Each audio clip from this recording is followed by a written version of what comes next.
Why is now the time for professional service companies to productize? And what does it mean to productize your services in the age of AI? And is the AI bubble about to pop? Hi, I'm Courtney Baker, and this is AI Know-How from Knownwell, helping you reimagine your business in the AI era. As always, I'm joined by Knownwell CEO David DeWolf, Chief Product Officer and Chief Technology Officer Mohan Rao, and Chief Strategy Officer Pete Buer. We also have a discussion with Dr. Shai Azoulai about what non-technical executives need to know about AI. But first, let's take a look at some of the biggest AI news from the last month with our July AI wrap-up. Each month on the AI wrap-up, I take a look back at a few of the biggest stories that took place this past month that you need to know about. So first up, Meta announced the release of its Llama 3.1 model, an open source LLM designed to rival ChatGPT, Gemini, Claude, and other major players. There are a few important things to note about Llama. One is that it is free for the general public to use. If you're like me and you've been paying $20 a month for ChatGPT Plus, it might be worth checking this one out as an alternative. I certainly am. The next is that it's different from other popular LLMs in that it's open source. In a letter announcing the update, Mark Zuckerberg compared this dichotomy to the way Linux changed the corporate computing world. This will make AI capabilities available to a broader range of users and organizations at a lower cost than the closed models. But keep an eye on OpenAI here. Shortly after Llama was announced, they shared the news that their GPT-4o mini model will also allow for free fine-tuning and open source accessibility. Next, according to data from Crunchbase, investment in AI startups in the second quarter more than doubled from the previous quarter. Investment in AI startups exceeded $24 billion between April and June, nearly double what it had been in each of the previous 4 quarters. This news comes against a backdrop of a growing chorus of skeptics beginning to question when or if we're going to see the massive promised returns from AI that everyone is expecting.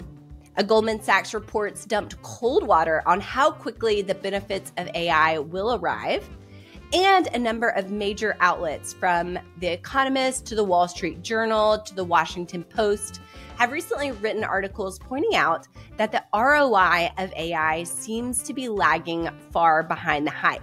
But O ye of little faith, somewhere I've got a case logic full of AOL CDs that says we've only just begun figuring out how to make the most out of AI.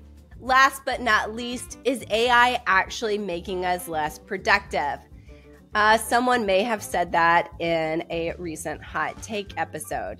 But an Upwork study of 2,500 full-time workers, freelancers, and executives found that nearly 80% of workers who use generative AI in their jobs said it has added to their workload and is hampering their productivity. The study also found a huge gap between executives' expectations for AI productivity gains and workers' expectations. 96% of executives expect AI to boost productivity, and 40% of employees say they don't know how that will ever happen. The truth? Probably somewhere in the middle.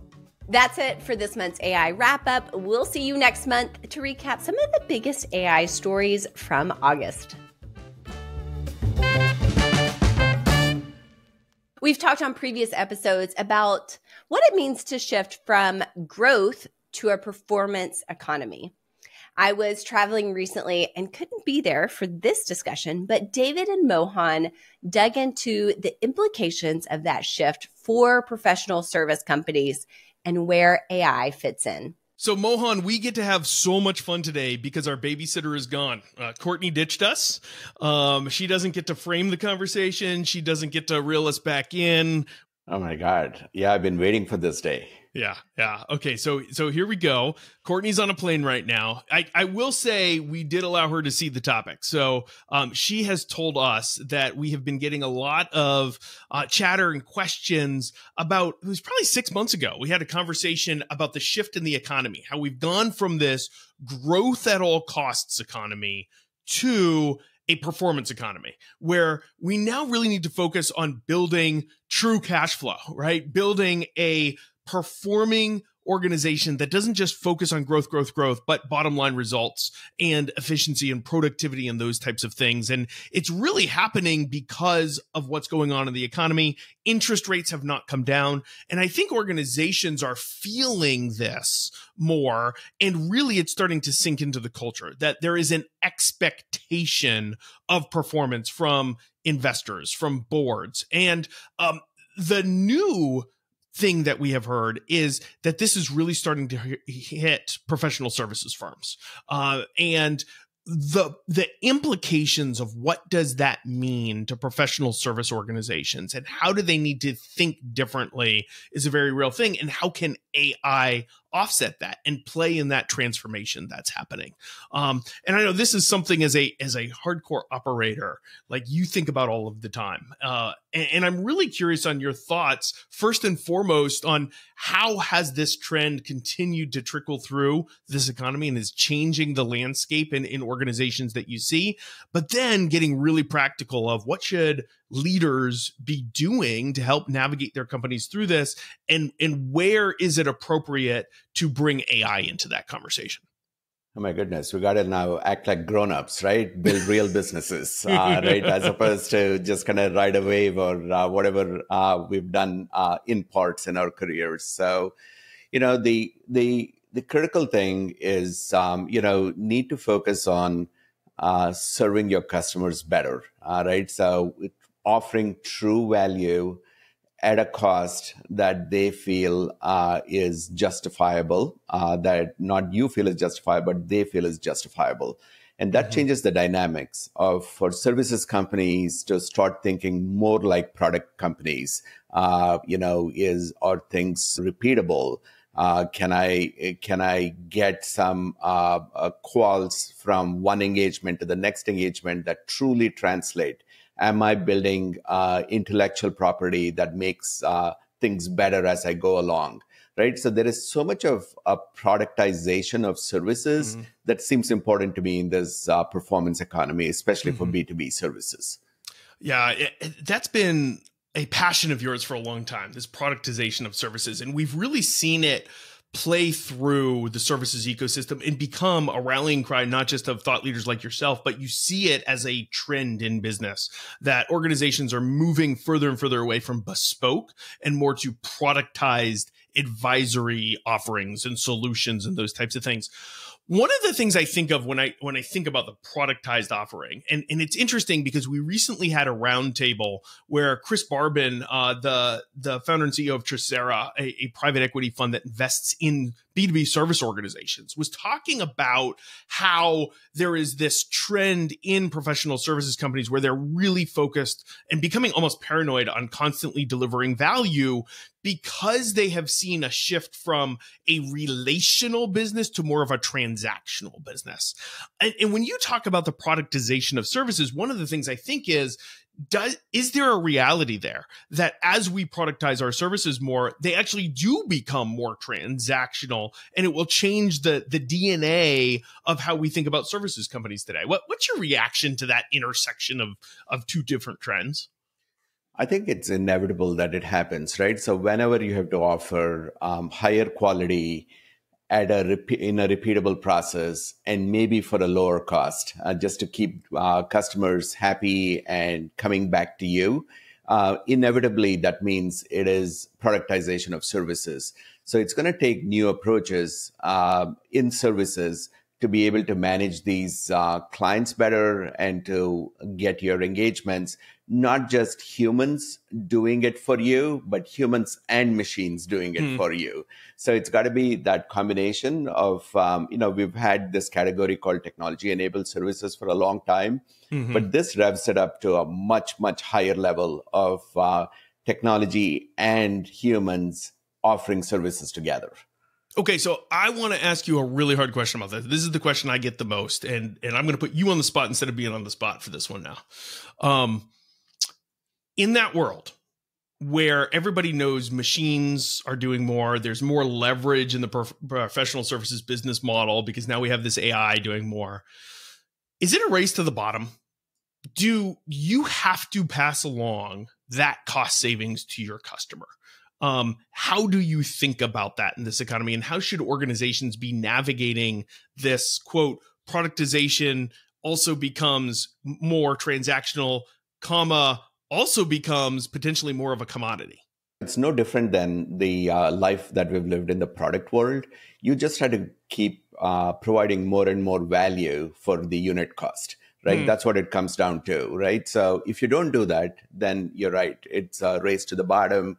It's whatever lowest cost provider, so on and so forth. It sort of where phone companies are, right? So which is, you don't care like what phone company that you use. It's just like whatever is the lowest cost that works for you and your family is what you go with, right? So it becomes that it's hard to find differentiation. But if you can offer more value because the machines can do more of the work and the humans can hopefully do more creative work. And, it really kind of works well with the phrase performance economy to be able to think of it as higher creative work, higher value offered to the customer. So it can put us on a better path here of serving our clients better because you can offer more value for the same unit costs. Yeah. So when I think that through, right, there's just lowering your price, and you're saying, hey, that's not the way to think about it. You want to increase your value, right? So I can do something 40% faster instead of 40% cheaper, right? I can do it 40% better. To me, the other aspect of that and the real way you differentiate and prevent yourself from being a commodity is differentiation, right? And the differentiation is not just being better or faster than my customer, because that's arbitrary and that's just going to be a continual race. But how do I insert unique value points, have unique insights, have unique aspects of how I deliver, of what I deliver that others simply can't compete with because their value chain isn't oriented for that?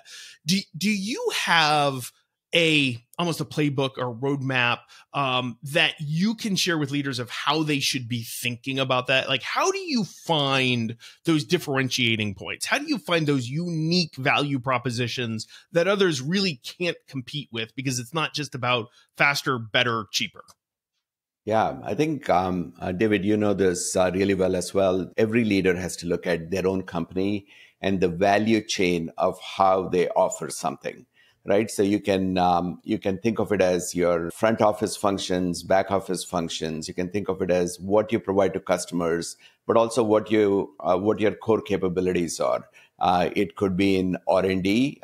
It could be creating frameworks that allow your clients to do a much better job. So implementation is a lot easier. Really, the thought went into creating these frameworks, having multiple frameworks, having a supply chain of how you're going to find these, extremely creative human beings to work on the client engagement, right? So these types of core processes, it could be in recruiting, it could be in business development, where really got to look at the company and say, how do you organize your company for this new performance economy that allows you to shine? All right. So these are various quadrants of how you can look at it. How can you serve the clients better? How can you do things more efficiently within the company? How can you put out a better product or service out there for your clients? All right. Take all of that and wrap it up for me with the second most frequent question that I get that's about this is the business model of professional services changing? Are we moving away from a T&M based capacity input based model to more outcome orientation, to subscriptions, to what's the future look like? And how should professional service firms be thinking about how they may need to shift their fundamental economic relationship with their customers and how they shape that? I divide it into two camps. There are services companies that offer tangible services, and there are ones that do intangible services. I've heard you say as the ones that are execution oriented, similar concept, right? If you're in an execution oriented services business, you have to be transitioning to this new world, right? Without that, it's going to be a race to the bottom. And at some point, instead of having 100 companies, there'll be a need for only 10 companies out there. Right. So that is the creative destruction that's going to happen in this process. Totally it's not going to be overnight, but it's going to happen over time. Yep. But if you are in the business where you're not do it for you, but we help you do it category, it could be something very bespoke. It's a particular transaction that you're seeing through. It could be very custom software development. Those types of companies will exist where they're not going to be threatened, right? So it's going to be in the margins where individuals can get more effective there using co-pilots of various shape and form, whether it's in marketing or software development or whatever discipline. Those, I think, will stay on as more of the traditional models, but anything that is much more execution oriented, where you are offering services, where you're doing it for the clients, will need to look at this new model. What do you think? Yeah, I totally agree with that. I think that the model will change. I don't know that we know exactly how it's going to change or how it's going to play out, but there is a different expectation. And I actually think it's to the benefit of professional services firms, because one of the ways you get commoditized is when you're actually charging for the input versus the output, or even hopefully the outcome. And if we can transition away from that, and I think clients are desiring it now and kind of need it. And if we can capture that and figure it out and thread the needle, it'll be good for all of us. One of the ways I think we do that, and that the last piece I'd add to this conversation is I do think this intersection of productizing services is going to bring about an even greater emphasis on data. I think one of the things service organizations have that is to their benefit, but largely have not capitalized on in the past, is they have access to information, insights, data across a broad range of customers. And if we can learn to aggregate that and leverage that data asset in new differentiated ways to fuel our services, I think it is that the epitome of that value we're talking about that could be a little bit different. And if you embed that in, now you can charge differently for your services as well, and it can help shift that business model. So to me, that's what's exciting about this AI economy is that we now have this ability to truly digitize knowledge work that we do, which is the core of professional services. And we have the ability to capture and leverage all of these nuanced insights that we see because we work with so many businesses across so many different industries. And if we can capitalize on the data asset and leverage it to do the things you're talking about, that becomes the fuel of this transformation. And so I think that's the last thing I would leave with listeners is to not to overlook data. Start to look at that data asset in the same way that product organizations look at their data assets. Well said. All right. Did we do it? High five. We proved to Courtney we could do this without her. I think we survived without her. All right. Here we go. We can't wait to have her back. Thanks, Mohan. It was a lot of fun. So I've got a secret for you. One way that you can take advantage of this shift from a growth to a performance economy is to utilize AI platforms that help drive client satisfaction and retention. That's exactly what we're building here at Knownwell, and we're now accepting the first cohort of companies into our early access program. If you're an innovator and an early adopter who wants to lead your company into AI, go to knownwell.com to sign up and learn more. Dr. Shai Azoulai is a cognitive neuroscientist who's been consulting in areas including AI, data science, and education for more than 2 decades. He sat down with Pete Buer recently to talk about what non-technical executives need to know about AI. Dr. Shai, so great to have you on the podcast. Thank you for being here today. It's a pleasure to be here. Thank you for having me, Pete. So just to give listeners some context for the conversation, could you share a little bit about your background and how AI features in it? Sure. Well, I've been in this game for quite a while now.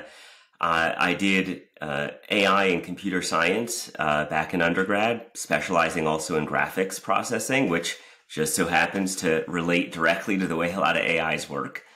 And then I was in industry doing IT and business consulting before I shifted back into academia. I went and got PhDs in cognitive science and psychology, where I specialized in perception and learning. Education and how we process and understand things has always been a lifelong passion of mine, and I've taught continuously throughout that time. So during that stretch, I've also been doing tons of data science work. And most recently, I was developing some new AI analytics tools for a data science company I co-founded with a friend. So these days, I focus on science communication and teaching people about how their minds work, how they process information, with the focus on perception, cognition, learning, and even emotional intelligence. And I really love it. Awesome. Thank you. I'd love to pick up where you just left off around this notion of sort of how the mind works. Where would you start us there? Yeah, well, usually where I like to start people is to give them a little bit of context for how to think about things. So one of the most common misconceptions we have about the mind is that it's one thing that has a lot of specialized systems. And that's not really the way it works. The brain is many, many different neural systems that evolved at different times under different evolutionary pressures to solve different problems. And they all work in fundamentally different ways. They also work together and allow us to process things in ways that we couldn't otherwise. One of the key takeaways we can get from this is that we are capable of thinking in far more modalities and different ways than we often realize. Most of the time when we are taught or we're engaging with people, it's linguistic thought. We're always chatting around, and that is probably the most common way that we think about what cognition is. It's also the basis for logical thinking, step-by-step reasoning. On the other hand, we can also think visuospatially. And the difference between thinking linearly versus visuospatially is, if you're thinking with linguistics, if I have a really long story I'm telling you, maybe by the time I get over here, you've forgotten where we started. On the other hand, visuospatially, even just the position of two objects relative to one another tells you something about their relationship. And the shape of the information that our brain uses to process those two types of information is also fundamentally different, which means that while there are really wonderful things we can do with linguistic thought and logical thinking, there are other ways to think, and other parts of our mind sometimes are better at processing information in a different way than we're normally used to. And that includes, by the way, kinesthetic thinking. If you've ever spoken to an athlete or a dancer and asked them, do you know what it means to think with movement? They'll immediately know what you're talking about. So we really do have all these different ways of processing and making sense of things. And that's one of the things I try to highlight to people is you're far smarter than most of us give ourselves credit for. Awesome. Well, as you know, this is a podcast about AI and where AI features in the work of humans in business. With that explanation as starting point, can you help draw the distinction between the ways the mind works, as you've just discussed, and the way AI works in terms of learning? 100%. And I think that's a really good question. One of the things, I've been doing this for ages, and one of the things a lot of people don't realize is they see a system like these modern LLMs, ChatGPT, Claude, and it's amazing. Wow, it's doing all this stuff. I can ask it these crazy questions. It's able to give me clear answers and teach me something in a way that I hadn't been able to learn before. But really, like if you consider, in this case, LLMs, fundamentally, they're about word prediction. And so, and that's where it all started. And you've seen this stuff on your phones for ages, where you start typing a text message and it says, oh, do you want to, say this? The big improvement, the big shift that came about 1.5 years ago was the context window for these LLMs grew. so that now it was able to look farther back in the conversation and make connections that it wouldn't have been able to in the past because it was a much smaller context window. But even with these large windows, and even with the most modern AIs like ChatGPT-4, Omni just was released yesterday, I think, it still fundamentally is based on word prediction. And you can see really, there's one of my favorite examples of where it can get things wrong is if you just ask it, how many words are in this sentence? There's 7 words. Sometimes it figures it out. Sometimes it thinks there's 6 or 8 or 10 or 5. It's a little bit of a mushy guess. And the reason is because it's not actually counting. It is predicting what word would come next, and that is based off of the corpus of data that it consumed in order to learn what it learned and make those connections. So that's probably the biggest place I would start. We see the illusion of true intelligence. We're not quite there yet. So how about as we translate this into a framework for business people to think about as they look at all the operations they're trying to transform and thinking about the role of human versus machine? Are there kind of rules of thumb about the kinds of thought work or learning that is better left to humans versus better deployed with AI? 100%. And that actually ties in pretty nicely with what we were talking about earlier in regards to how the mind works. Because we do have all these different systems and they work together, and there are higher order abstractions that occur in our mind in between these systems in the multimodal areas of the brain. AIs can't do that. Even the new versions like GPT-4 Omni that does have a lot of multimodal capabilities, it really is different systems that are put together and talking to each other, but there's not a layer on top of that that's really giving us that same type of abstraction and connecting everything the way humans might. So what we see is that certain types of things like strategic thinking, being able to have a clear idea of what you want to explain and explaining it to somebody, like just clear communication skills. Honestly, some of the most basic and fundamental things that we look for, those are the things humans are still able to do better. And with AIs, the more specific you try to get, unless you've got a model that is really trained on a subset of information that it knows to be true, the more specific you try to get, the more you're going to get errors like that, how many words are in this sentence being counted wrong. On the other hand, what AI can do quite well is anything that is a little bit softer. So AI is really good at picking up sentiment in these LLMs, in statements that we're making. It's getting better at picking up emotion and emotional content, not just in the words we type, but also now when we're speaking to it. Because that is a different type of information, and a lot of the emotion is carried in the tonality of our voice. So some of the surprising places AI does quite well actually is in helping somebody, for example, who may be neurodivergent and not quite able to parse social situations as well as they might like. They can go to an AI and give it some context and the explanation of what's going on and just ask for another opinion. And oftentimes that's actually really helpful for someone like that because they feel safe with the AI. They don't get the same type of emotional piquing that you do when you talk to a human.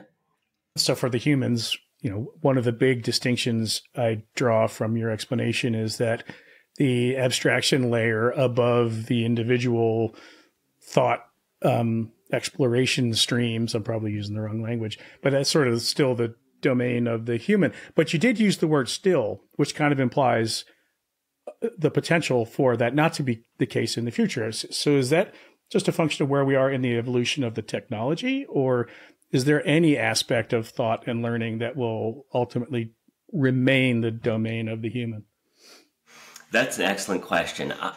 I think if you look far enough out into the future, I don't think that we would necessarily be able to tell, if there's a black box between us and another individual, whether it's a human or an AI.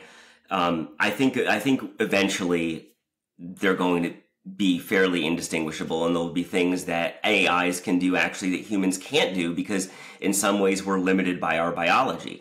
Humans are not good at thinking in more than 3 dimensions. AIs aren't limited by that necessarily. So just as an example, but when we look at what's happening right now, it's funny. I see a lot of people talking about AGI, or artificial general intelligence, and we're so close. It's just a couple years around the corner. And I just fundamentally disagree with that. I think we are far away from it still. And for 2 very specific reasons. The first is that we do not have any kinds of structures that are combining these modalities and getting this abstraction that we're talking about. And you can see that even still in LLMs. If you ask questions that rely on another sense or another way of thinking about things that's non-linguistic, the AIs aren't able to do that. Sometimes occasionally, because people have written about things and so it's in their knowledge, but not really that well. So that's one of the challenges. The second is just data. Think about the amount of textual data that exists in the world. Now think about the amount of data that exists for images and movies. There's a ton of all of that. But those are actually still very limited spaces, and we don't have data for so many of the other different things that would be required before a AGI could really have the kinds of capabilities that humans have. They don't have the senses we have. They don't have the ability to interact with the world in the way that we do. But yeah, fundamentally right now, it's really a data problem. I can't help but try to roll the movie forward and wonder 20 years from now, as a leader in a business with such rich data gathering, data processing, thought organization, learning capability at my disposal, how does my work look different then versus how it looks today? How am I spending my time? One of the analogies I like to use is akin to thinking of an AI as a tool like a camera. So how did the invention of the camera change visual art? Suddenly, somebody that needed to spend thousands and thousands and thousands of hours learning how to paint and mix colors and use the correct brush strokes, you can still do that. That's still a great skill, but I can also just take a picture and now I've got it in just a few seconds. So the big thing it's doing is just speeding up a lot of the work that we want to do and eliminating the need for as many specialized skills. So even now we can, have an AI very quickly build a presentation for us. It might not be exactly what we're looking for, but then we can go in and tweak it. So we can think of AIs today as a really enthusiastic high school graduate who's going to help you the best they can, isn't going to get everything right, but is a great place to start and to speed up what you might want to do until you're ready to take a look at it and put some polish. As we move forward 5, 10, 20 years into the future, those are going to continue to get better. And AI is, I think, in a lot of ways are going to become invisible. In the same way that a camera is sort of invisible to us, it's just so ubiquitous now. They are going to be systems that we interact with and talk with and reach out to for, somebody was telling me that I should invest in this new technology. What can you tell me about what's the basis for that tech and where it's going and what are the industries that are working on it? So I see a lot of specialized systems sort of being the next step, and then those specialized systems continuing to merge and just become better at what they're doing until we have assistants that are supporting us with the things AI is not as good at doing, building relationships and strategizing and figuring out what kind of world do we want to live in and what kind of world do we want to build. Thank you for rising to the challenge of that question, because it's very much crystal ball, and so I appreciate you lending your expertise to it. I do think it's important for leaders to be thinking about, they have to shape the future of their businesses and how work gets done, and they have to think about their own careers. And so all of this is fantastic input. Dr. Shai, it's been a pleasure. You are so steeped in your areas of expertise and so interesting to talk to. So thank you very much for spending time with us today. Really my pleasure to be here. Thank you, Pete. Thanks as always for listening and watching. Don't forget to give us a review on your podcast player of choice. And we'd really appreciate it if you'd also leave a review or share this episode. At the end of every episode, we like to ask one of the LLMs to weigh in on the episode at hand. Hey, Llama, welcome to the show. Excited to hear your take. This episode, we're talking about how AI can be used by companies in the performance economy. Any recommendations? Hi. I'd recommend AI-driven data analytics and automation tools to boost company performance, enhancing efficiency and decision-making. They can unlock new levels of productivity and innovation. And now, you're in the know. Thanks as always for listening. We'll be back next week with more headlines, roundtable discussions, and interviews with AI experts. Hey, if you made it this far in the episode, first of all, thank you. And second, we know that AI is changing all the time, and so we've got you covered. Here is another great episode for you to watch to stay in the loop on what's happening in AI and business. And second of all, we'd love for you to subscribe. You can do that right here. I've always wanted to do that, by the way. So do that now. That would be great.